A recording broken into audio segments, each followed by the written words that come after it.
Hello guys, welcome back to our YouTube video. तो सबसे पहले सभी अभ्यर्थियों को बहुत बहुत बधाई। आप सभी ने बहुत सारी मेहनत की थी और उसका नतीजा आज आपका पेपर भी अच्छा गया होगा। जितने भी कैंडिडेट उमेश मांचल के साथ जुड़े थे, आशा करते हैं उन सभी का पेपर जो है बहुत अच्छा गया होगा। पेपर का लेवल इजी टू मॉडरेट था साथियों।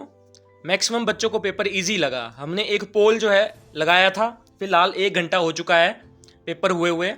तो उसमें साथियों ने बताया कि 70 प्लस क्वेश्चन भी बच्चों ने अटैम्प्ट किए हैं और 100% एक्यूरेसी के साथ किए हैं। तो साथियों मान के रखते हैं कि 60 से लेके 85 नंबर तक जनरल कैटेगरी की मेरिट जा सकती है। तो 85 जो मार्क्स आएंगे कैंडिडेट्स के, कम छात्र होंगे क्योंकि ऑल हिमाचल की मेरिट होगी साथियों। और ये जो कैंडिडेट होंगे जरूरी नहीं है कि जनरल कैटेगरी से ही होंगे, सभी कैटेगरी के अभ्यर्थी ज़्यादा नंबर भी ले सकते हैं और उनकी जो सीट होगी फिर जनरल में कन्वर्ट हो जाएगी साथियों। तो जिन भी छात्रों के डाउट थे कि मेरिट कितनी जा सकती है, तो अब पेपर हो चुका है साथियों। आपको पता होगा 90 मार्क्स का था, तो 90 मार्क्स में से आपको 45 नंबर चाहिए होंगे पास मार्क्स, वरना तो आप ऐसे ही बाहर हो जाएंगे। अगर 45 से कम लेंगे तो उनकी ना मेरिट बनेगी ना आगे का कोई काम होगा उनका। तो 45 नंबर जिसके बन रहे हैं वो थोड़ी आशा रख सकता है कि हमारा आगे कुछ काउंसलिंग के लिए हम जाएंगे मेरिट लिस्ट में। तो बात करते हैं जनरल कैटेगरी की, तो 60 से लेके 85 नंबर तक आपकी मेरिट जा सकती है। अब 85 कुछ कम कैंडिडेट्स होंगे जिनकी इतनी आई जाएगी। मैक्सिमम 60 से लेके 80 तक ही रहेंगे अभ्यर्थी। और इसके बाद बात करते हैं एसटी कैटेगरी की, तो 45 से लेके 65 तक जा सकती है। एससी कैटेगरी की 55 से लेके 65 तक जा सकती है और ओबीसी की थोड़ी ज़्यादा जाती है। तो जनरल कैटेगरी के साथ साथ 55 से 65 मार्क्स इनके जा सकते हैं। तो हो सकता है इस मेरिट लिस्ट में थोड़ी हेरफेर हो जाए साथियों, क्योंकि एक्सपेक्टेड कट ऑफ है। फाइनल तो जो HPPSC ही रिजल्ट जारी करेगा उसमें ही पता लगेगा, लेकिन थोड़ा थोड़ा हम आंकड़ा आपको दे देते हैं क्योंकि जो लेवल आया था पेपर का उसमें आप देख सकते हैं जीके, और उसके बाद जो रीजनिंग थी, और उसके बाद जो आपका लेवल था हिंदी का, वो बड़ा ही ईजी था साथियों। तो उसको अगर आपने ढंग से किया होगा तो मान लीजिए आप 50-60 मार्क्स तो आपके उससे ही बन जाते हैं। तो जो अदर पोर्शन थे वो भी इजी टू मॉडरेट ही थे।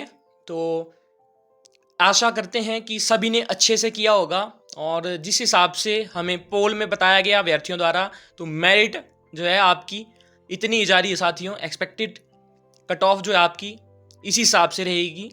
और एक चीज़ और बोलना चाहूँगा, जैसे पहले पुलिस विभाग पेपर लेते थे तो बड़ा क्राउड होता था अभ्यर्थियों में, जैसे 1 लाख के तकरीबन अभ्यर्थी पेपर देते, लेकिन इस बार अभ्यर्थी भी कम थे और HPPSC ने बहुत साधारण रूप से, सुचारू रूप से जो है पेपर लिया है। इतना कोई हुआ नहीं था पेपर का कि हाँ जी पुलिस का पेपर है, बड़े साधारण रूप से जो है पेपर हुआ है। तो आप देख सकते हैं किस तरह से जो है एक आयोग पेपर करवाता है, तो फ़र्क देख सकते हैं आप। और पेपर का लेवल भी उन्होंने इजी रखा था क्योंकि फर्स्ट टाइम पेपर डाला था और इजी टू मॉडरेट ही जो है लेवल था साथियों। तो जिन भी अभ्यर्थियों ने अच्छे से तैयारी की होगी उन सभी का तो जो है मान के रखिए आप 60 प्लस ही स्कोर होगा, तो जहाँ तक बता सकते हैं हम। और इसके बाद जो 55 स्कोर रहेगा वो सेफ स्कोर रहेगा साथियों, और इसके ऊपर ही मेरिट जाएगी जनरल कैटेगरी की। 55 से ऊपर ही मान के रखिए आप। 60 जिनका है वो तो पक्का मान के रखिए आप जो है डॉक्यूमेंटेशन के लिए जा रहे हैं इस बार।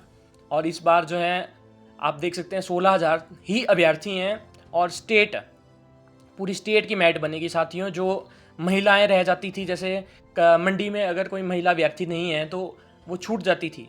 जैसे 9 सीटें अगर मंडी में हैं और 10 के नंबर अच्छे आए हुए हैं तो वो छूट जाते थे, वहाँ पे वो सीट नहीं ले पाते थे कहीं भी। तो अब पूरी स्टेट में कहीं भी वो ले सकते हैं अपना स्थान। और कई जगह ऐसा होता था लाहौल स्पीति वगैरह में, वहाँ पर जो है बहुत कम अभ्यर्थी होते थे या होते ही नहीं थे, तो वहाँ पर सीटें खाली ही रह जाती थी, वहाँ मेरिट ही नहीं बनती थी। तो उसके बाद जो है वहाँ पे वो सीट भी खाली रह जाती थी और उसमें कोई लगता भी नहीं था। तो अब अगर पूरी स्टेट की मेरिट इकट्ठी बनेगी तो मंडी वाला भी लाहौल स्पीति में लग सकता है, कांगड़ा वाला भी लाहौल स्पीति में लग सकता है। तो इसी तरह से अगर आपके नंबर अच्छे आते हैं तो ऑल स्टेट में आप कहीं भी लग सकते हैं। पुरुष अभ्यर्थियों के लिए भी यही है और महिला अभ्यर्थियों के लिए भी यही है। तो साथियों आप सभी को बहुत बहुत बधाई, सभी ने मेहनत की थी। तो आप सभी को 10-15 दिन के बाद जो है ऑफिशियल आंसर की इसकी आयोग की वेबसाइट से पब्लिश कर दी जाएगी। तो आप चैनल के साथ बने रहिए और किसी का कोई भी डाउट रहता है तो कमेंट सेक्शन में आप पूछ सकते हैं। तो ऐसी वीडियो को लाइक, चैनल सब्सक्राइब। जय हिंद, जय भारत, मिलती किसी और वीडियो में।